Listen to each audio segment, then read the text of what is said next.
It was the softest of evenings, soft as a delectable hush, was felt in the very atmosphere, a hush that scented the air with anticipation, as if nature knew something. The last birds were echoing in muted song a day of gathering and building, settling in their downy nests in mud brick walls. They watched eagerly, waiting. To the tired senses and minds of the people of Bethlehem, the sun had set with an almost audible whisper. It was evening, like any other. A hard day in the fields, home to face a simple meal, and the lighting of fires under the communal bed. And at the well-lit and warm village hotel, the noises of pleasure from a motley collection of expatriate travellers. It was all so ordinary, yet extraordinary. For to a multitude unseen to the sleepy and carousing villagers, it was to be a night singular in the history of the universe. The scene was a stable, cave or wooden shed, it matters not. It belonged to the owner of the inn. His personal animals and those belonging to his guests had been settled for the night. And as the darkness draped the village, the softness of the pervading stillness within the stable extended to the world of nature and the tangy aromas of earth. For in that rude, dark and sturdy room, used exclusively for beasts of burden, a mighty miracle would soon occur. For the animals, that night, had the unexpected pleasure of two reluctant visitors, hungry, exhausted, poor and uncomfortable. They had been offered the comforts of shared hay for the night, offered only because of the throwaway generosity of the landlord. The woman was due to have a baby. Birth is always a miracle. Each of us has been part of such an event. This birth was no exception, but with an ultimate exception. The woman with child was to deliver the Son of God, who in turn was to deliver the entire human family. As the unseen people, an uncountable host of heavenly beings watched in awe, the child was born. Mary called him Jesus, in obedience to a heavenly messenger.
Shepherd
A soft night, a majestic night, unseen and unheard.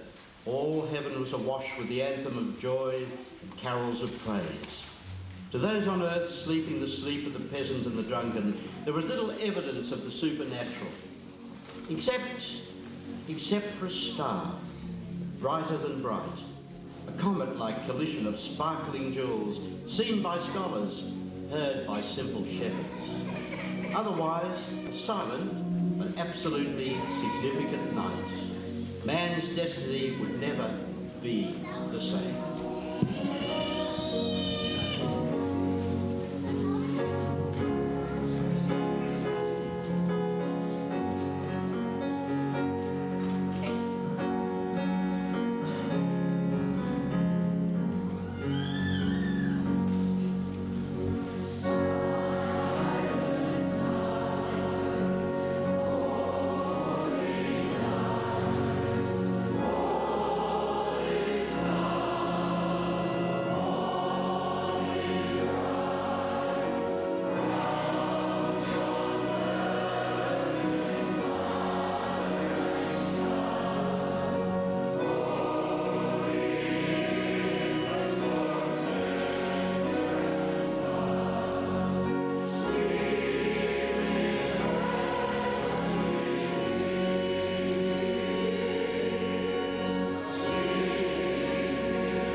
Miracles? Not yet.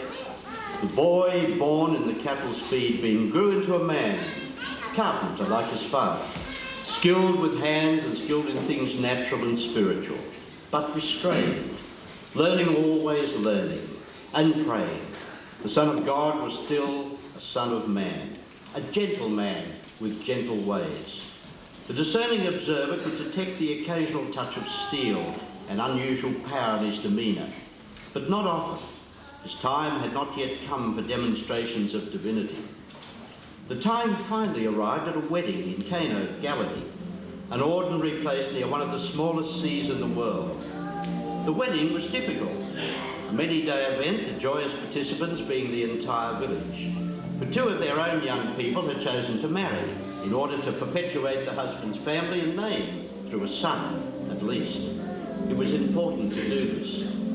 Jesus and his mother were there as friends of the family, and when the rich red celebratory drinks ran out and the hosts became embarrassed, Mary, knowing the latent power in her son, begged him to intervene. To the astonishment of all present, and after a soft rebuke to his beloved mother, he said, and in so doing ushered in an era of miracles never to be reproduced in any age of man.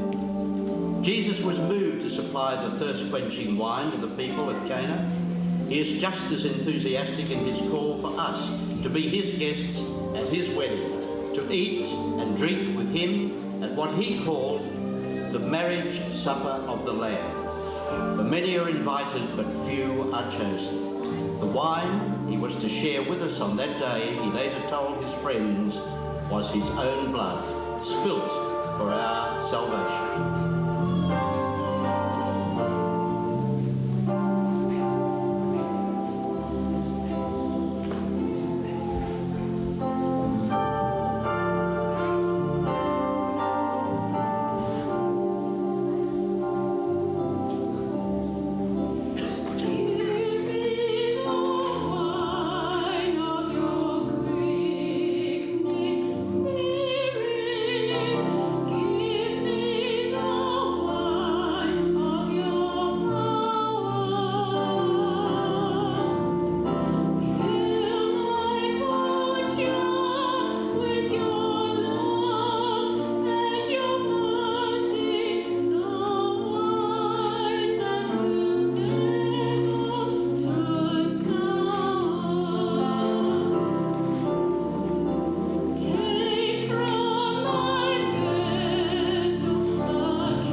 It had been a long day. Jesus and his new friends had been busy preaching and teaching the common people of Galilee.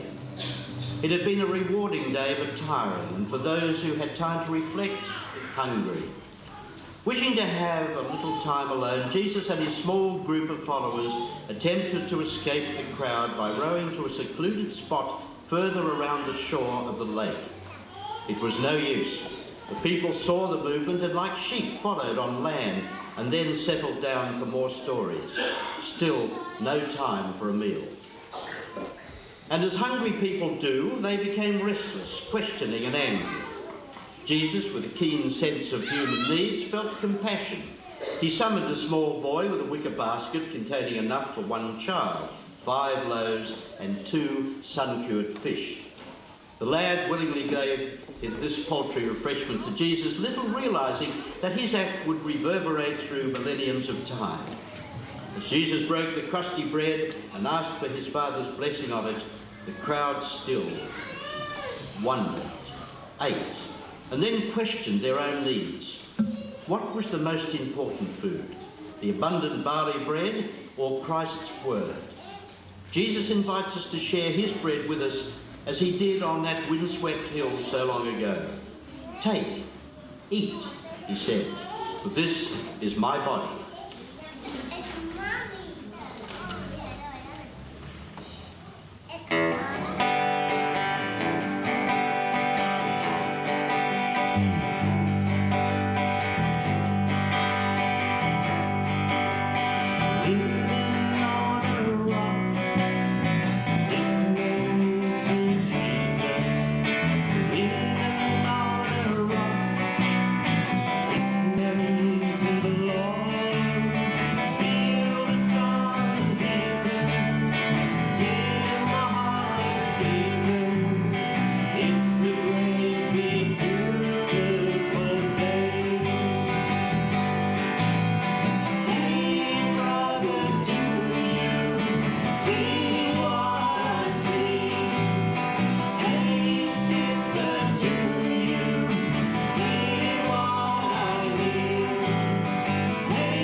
Have you ever feared for your life?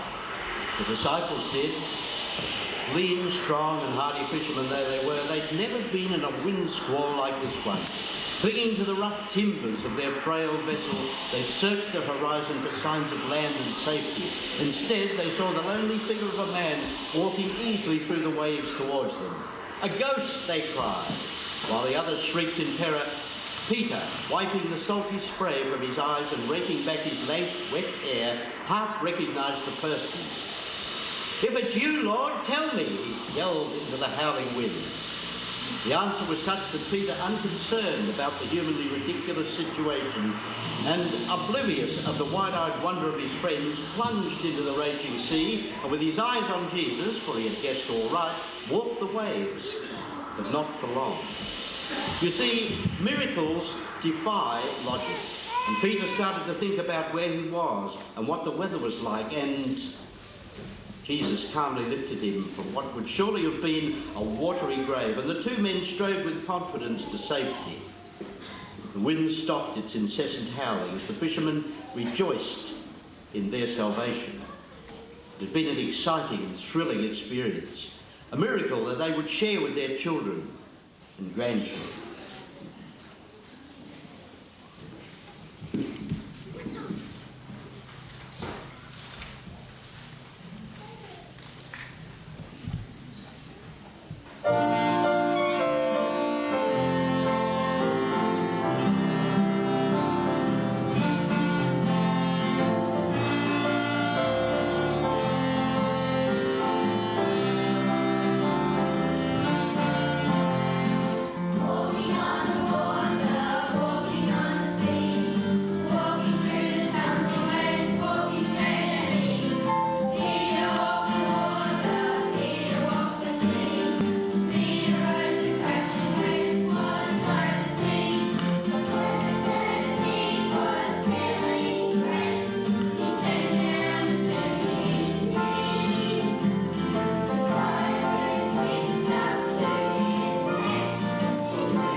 Jesus reminded Nicodemus that in order to be saved, one must experience baptism by both water and the Spirit.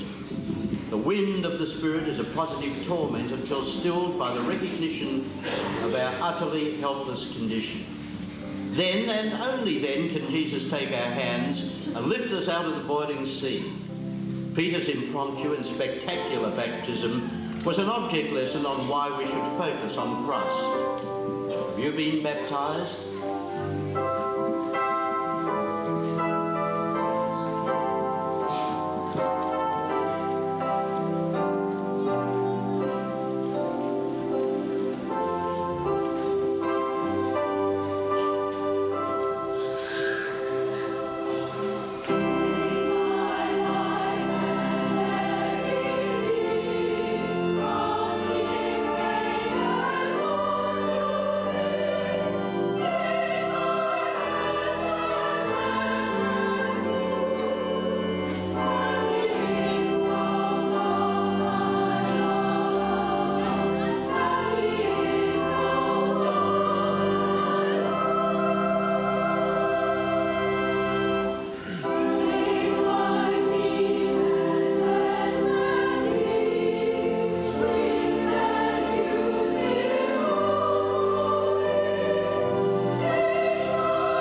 this is a hymn for the ladies. You may not be fully familiar with this tune, but we would encourage all the ladies to sing heartily. We don't mind what sort of a sound you make. We would just love for you to join us. So please feel free.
Shut inside the dark shell of a body, the blind beggar lurched from wall to wall, hoping to survive another day.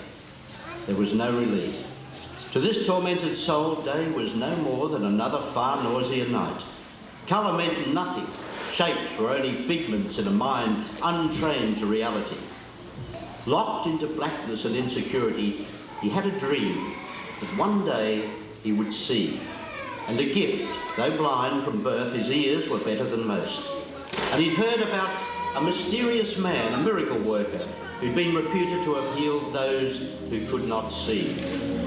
The story is encased in tragic humour. After the healing, the treatment was an unusual event in itself. The once blind man was treated with contempt and ridicule by those who should have seen the tangible signs of the Messiah, namely the rabbis and priests. Question after question, round and round, inquisition and anger. Over a healing? Yes, but where did he get this power? And who gave him permission? The atmosphere of enlightened legalism and inflexibility is none other than a spiritual blindness. For the religious rulers were so wrapped in their pride and adherence to laws that they'd failed to see or even perceive the evidence of the Son of God.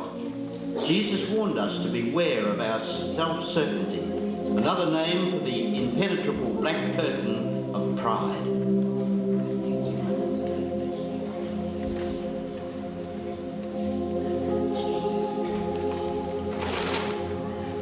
It's dark, and the windows of my eyes are shut forever. It's cold, and the misery of begging makes me shiver.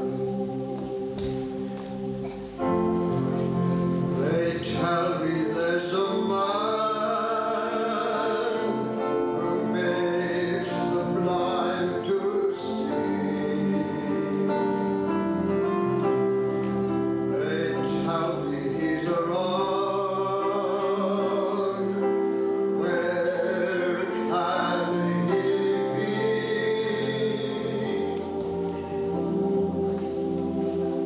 There's a noise, and the crowd in the street are excited. I hear a name, and there's a hope that my eyes can be lighted. I'll leave my boat and run. I'm crying out his name.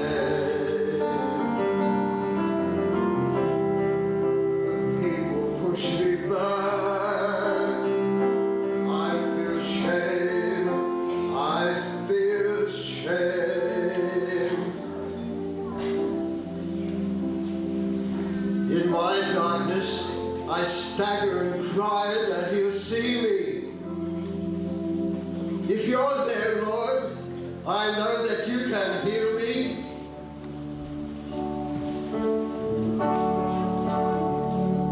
There's a hush in the crowd, a voice above the rest, a touch of clay on my eye. I am blessed, I am blessed.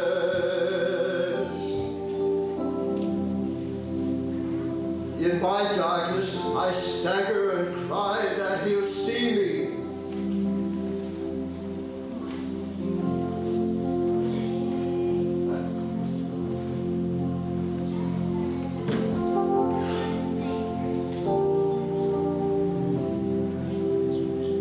I'm ordered to wash if I want to have vision.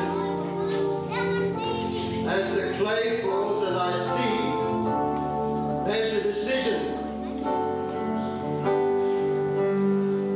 I must seek out this man. I must seek out his face. I must tell all my friends of his grace, perfect grace.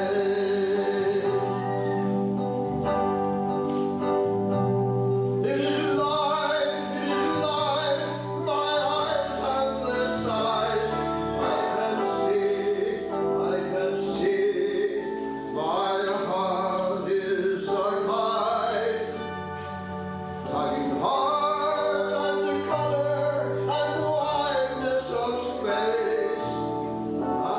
All is light, my eyes have their sight. I can't wait till I look into his wonderful face. It was dark, and the windows of my eyes were shut forever. It was cold, and the misery of begging made me shiver. Till Jesus walked my way, his hands, they made me see. My darkness is now past. I'm free. I am free. I am free.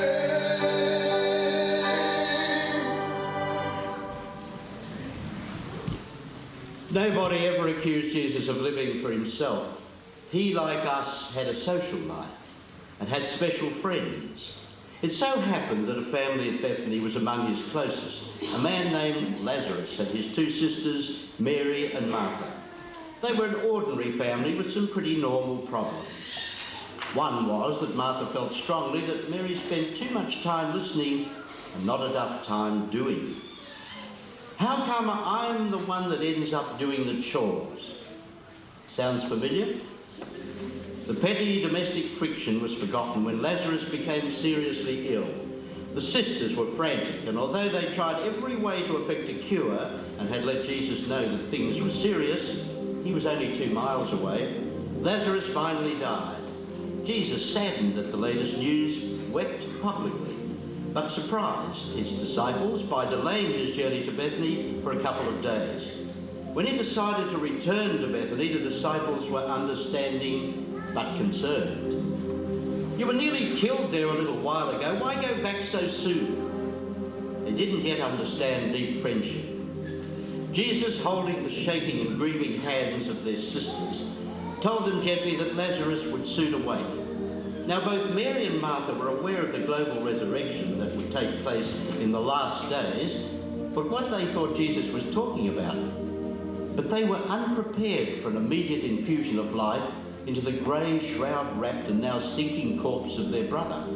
He'd been in the grave for 4 days, but they'd seriously underestimated their weeping master. Through their grief-stained eyes, through the hawking and ritual moaning of their neighbours, they were to witness the greatest miracle that can be performed, the return of vibrant life to an empty clay shell. Jesus wept for Lazarus. He weeps for us when we weep, and sorrows for us when we sorrow. The demonstration at Bethany was the precursor of a greater resurrection, when the same Jesus, in a changed role, will call out from long sealed tombs all those who have loved him.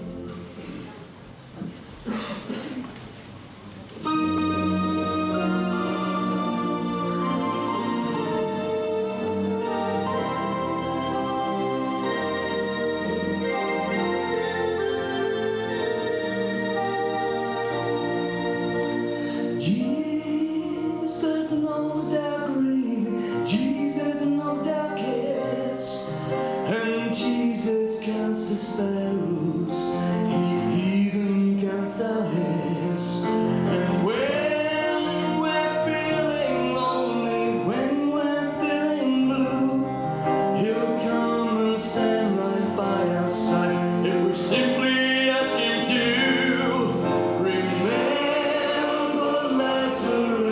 His sisters, they still weep. Remember Lazarus. They said all hope was gone when Jesus wept, his arms spread wide. He offered us his side, his spear and wounded side, his cross to lean upon.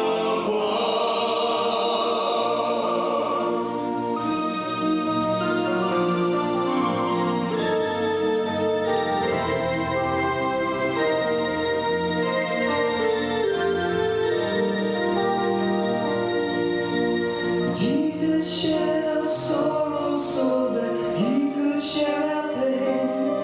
Our love's our hope for longing, our sinful world, our shame. But when he faced the stormy tomb, that helpless, dearest friend, with tear-stained face he cried to God, all death will make an end.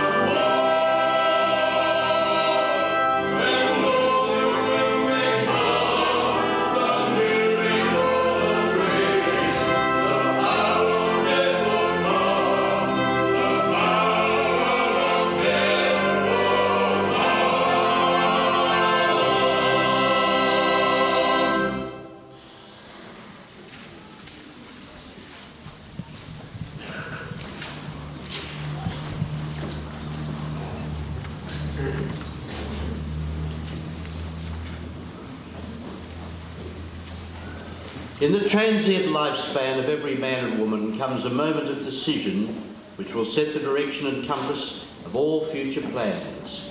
Of course, each day we make minor decisions, some deliberate, mostly unconscious. But few people have the onerous burden of deciding categorically whether or not to live. For Jesus, to live meant to die. To die meant to live. It was a conundrum of galactic proportions, and there was really only one answer: to die.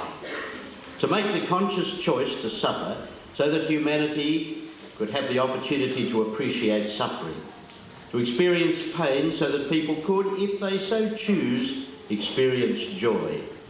To be mocked, to be cursed, to be inhumanly treated, to be slandered, tortured, and finally brutally assassinated. A political murder, all so that his followers could cheerfully live. This is not just another sad story.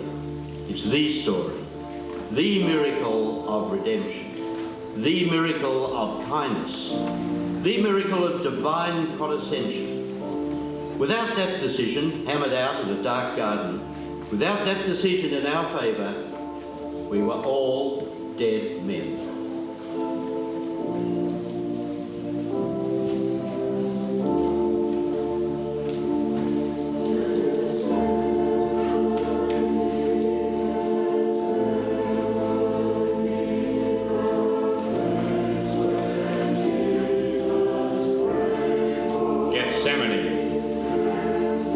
Gethsemane, a lonely hillside near to the stony walls of a city. A garden littered with spring flowers and shaded by rugged olive trees. A quiet place to walk, to rest, to dream. It is evening. The silver shadows sparked by a rising moon accentuate the figure of a man. Under the groping and sinister branches of the olives he is seen, half kneeling, facing the heavens. Beads of perspiration, or is it dew, are on his tortured face. He breathes faster, wrestling with the monstrous thought that in a few hours his life could well be snuffed out. But it need not be. In the shadows, the tempter is whispering the delicious concept that this stuttering, weeping man could simply stand up and walk away from the pain. The pressure is enormous. The choice is between agony and death, or relief and surrender. The man now lying full length in the dewy grass, perspiration a heavy sweat, now perceptibly drops of blood, makes the decision, and all creation catches its breath. Not my will, but thine be done. These fateful words, whispered through cracked lips in a garden near Jerusalem, are heard as crashing cymbals through the outer reaches of heaven. An astounded angelic host looks in amazement at the scene. Their leader, the King of Heaven, has chosen death. It is so. At this moment in historical time, the human race is saved from sin, and the hidden tempter turns away, snarling in anguish.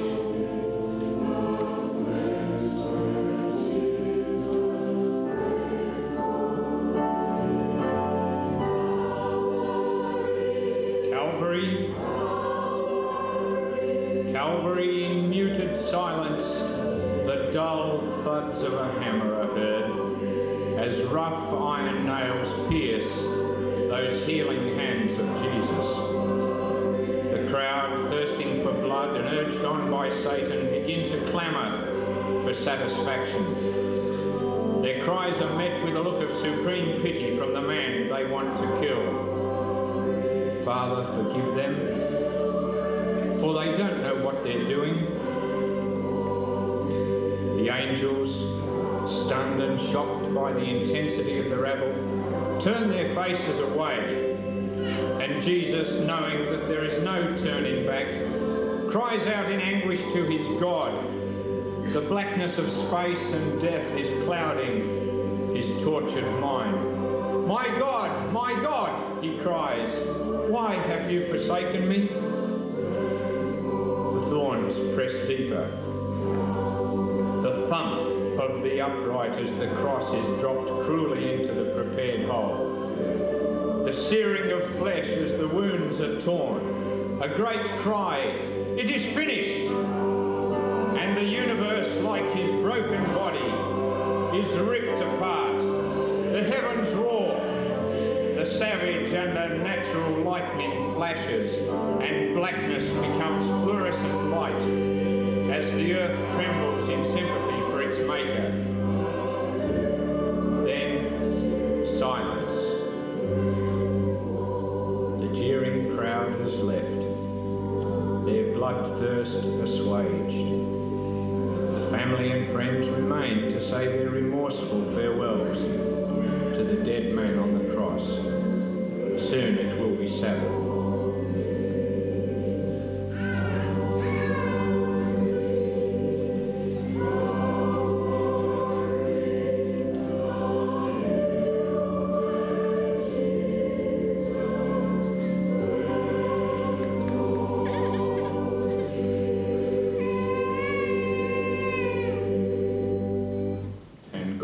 down at his lifeless son and whispered through his tears, "The price has been paid." Amen.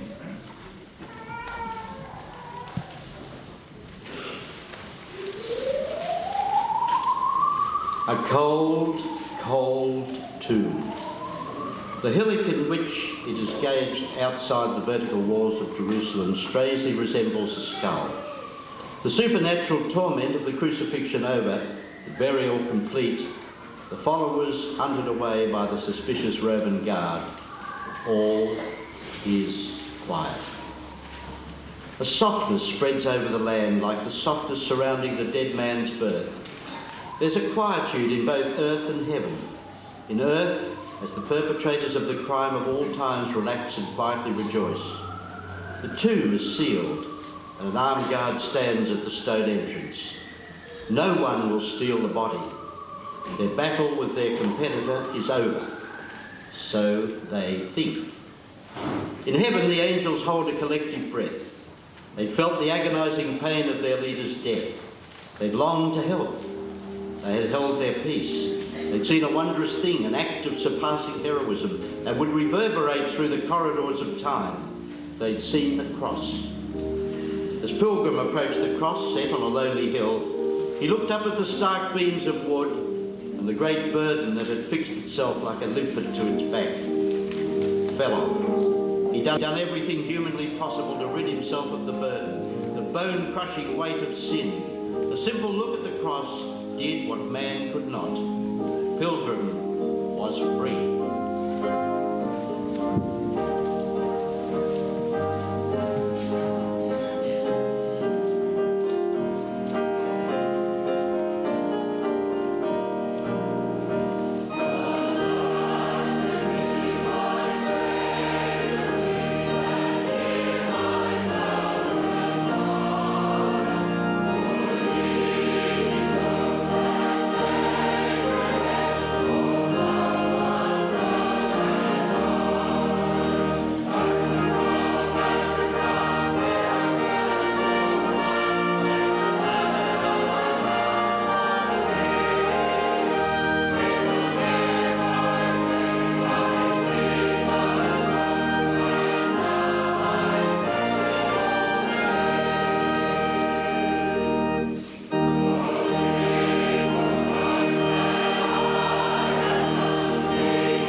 The Sabbath rest ended. On the first day of the week, the miracle happened. There was no question. The stone-cold tomb could no more hold the Saviour than bonds of the frailest tissue. The sight of an opening door and of the Saviour in divine splendour drew the toughened soldiers to the ground, shielding their light-pierced eyes. The story, gasped out in breathless whispers, captured the astounded attention of Romans and Jews alike. But no person was more horrified than the arch-deceiver of mankind, Satan, the mastermind behind all sin and death. As the stone rolled away, Satan knew it was only a matter of time before he was destroyed. And he knew that his course of action would be to persuade as many people as possible the miracle of the resurrection was a well-orchestrated hoax.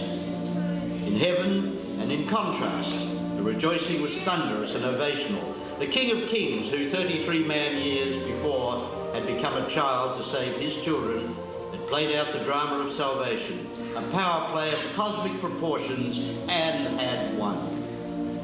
It was the miracle to end all miracles, the collision of eternity with the finite, of heavenly plans with the world of men. Life and death would forever be changed. Death, where is your sting? Grave, where is your victory?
Jesus' last act on earth was to teach his people about the final triumph, the culmination of history, his second coming.